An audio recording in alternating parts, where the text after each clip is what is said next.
standing on top of Table Mountain in Cape Town, South Africa. I'm filled with gratitude as I take in the breathtaking views of the vibrant cityscape, sand beaches, and sparkling ocean. A sense of belonging washes over me, a feeling that wasn't there.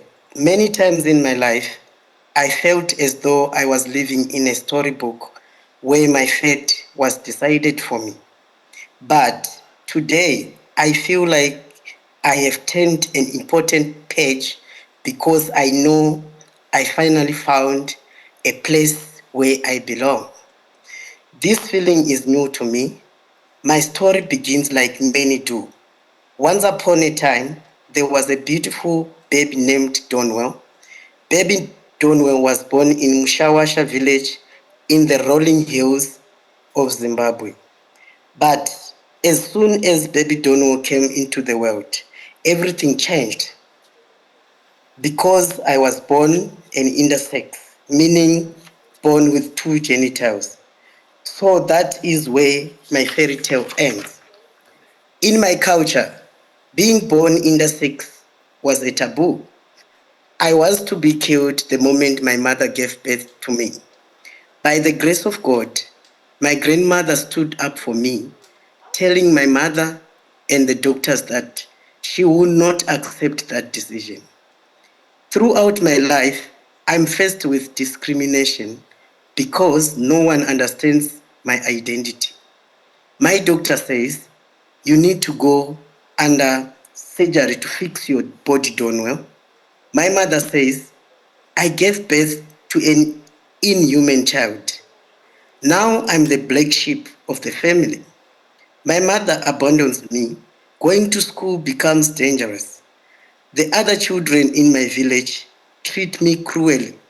Anytime I try to express my true self, I met with anger, disbelief, and threats. I have to distance myself from others. Many days I feel like the loneliest person ever exists. I always think about committing suicide. Am I not human enough? I tell myself. Am I a disgrace to the world? I don't belong. As I get older, I realize that if I don't find a way to start writing my own story, instead of believing the story others write for me, I won't make it. The prospect of fleeing to an unknown place with no supporting system is terrifying. But I know I have to do so if I want to survive. I decided to leave my village and come out as a transgender. I live with only a small bag of belongings, hoping that I can find safety and acceptance elsewhere. A journey is long and dangerous, marked by fear of being discovered and being forced to return to the life I'm fleeing from. When I finally reach my destination to Cape Town, South Africa, which I'm told is more accepting country, I face the harsh reality of being a refugee. Navigating the asylum process is incredibly challenging, especially as a transgender person. Employment opportunities are scarce. I often face discrimination when my transgender identity is revealed. Despite these challenges, I'm able to start the journey of finding myself. I'm uplifted by the support of local LGBTQ plus organization. As I get on my feet, they provide me not only legal assistance, but a community that understands and accepts me. Through their help, I began to rebuild my life piece by piece. I'm able to settle down. I have two beautiful children and find a wonderful, loving partner. I find the strength to start advocating for others, sharing my story to raise awareness about the unique struggles faced by displaced transgender people. My newfound advocacy work gives me a sense of purpose and helps me heal from the trauma of my past. I'm able to help other transgender parents by co-facilitating monthly support groups. I help shepherd people who have just moved to South Africa and are struggling to find acceptance and support shared their anxiety and isolation. I help them navigate school system as a transparent. I talk to them about how to deal with unsupportive family members and also connect them with resources and contacts, some of which I used when I was in their position. Inspired by this experience, I started my own organization called Trans Guardians Alliance, dedicated to provide support for transgender parents and their families. I'm even given the opportunity to support myself in closing a very important chapter of my own story and come out to my children as a transgender person. It's something I have been putting off for a while, but I want to finally have the conversation as I became increasingly uncomfortable with hiding my true self from them.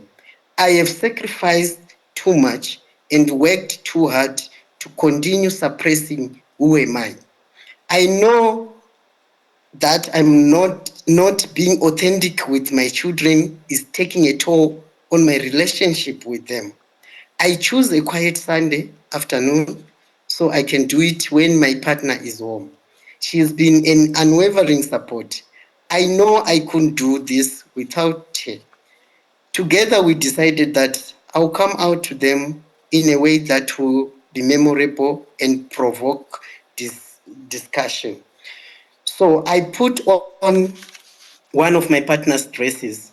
It's a bright, flowery dress, something completely different than anything my children have ever seen me wear. I stepped into the living room where my boys are playing. They look at me and begin laughing. Despite their laughter, I feel, I feel a wave of relief. It is an innocent, joyous laughter. Their reaction breaks the ice.